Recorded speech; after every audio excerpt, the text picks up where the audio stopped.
pa rin ay babalik ang ninakaw na antigong imahe ng Santo Niño sa Santiago Apostol Parish Church sa Guagua, Pampanga. Bukod sa gawa sa ivory, may 300 taon nang nasa pangangalaga ng simbahan ang naturang imahen. Narito ang report.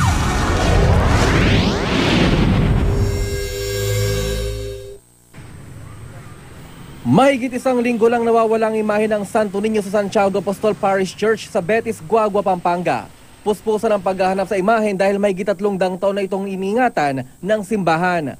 Bukod sa antigo, yari raw sa ivory ang imahe ng Batang Jesus. Taong 1790 pa ito nakalagak sa simbahan ng Betis.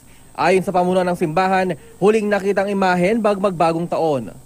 Napansing nawawala ito ng ihahanda sana para sa prosesyon para sa pista ng Santo Niño. Panawagan ng otoridad sa publiko, huwag bibilhin ang imahen sakaling ibenta ng hindi pa natutukoy na salarin. Kinausap na ng pulisya ang ilang antique collector para ipagbigay alam sa pulis sakaling may magbenta sa kanila ng antigong Santo Niño. Nahihirapan ng pulisya na matukoy kung sinong nagnakaw dahil walang lumulutang na saksi. Sa sino mang makapagbibigay ng impormasyon, maaaring tumawag sa mga numero naka-flash sa inyong TV screen. Hindi ito ang unang pagkakataong ninakawan ng mga simbahan sa Pampanga. Sa katunayan, 10 antigong kampana ng ninakaw mula noong taong 2010. Para sa unang balita, Haji Rieta reporting.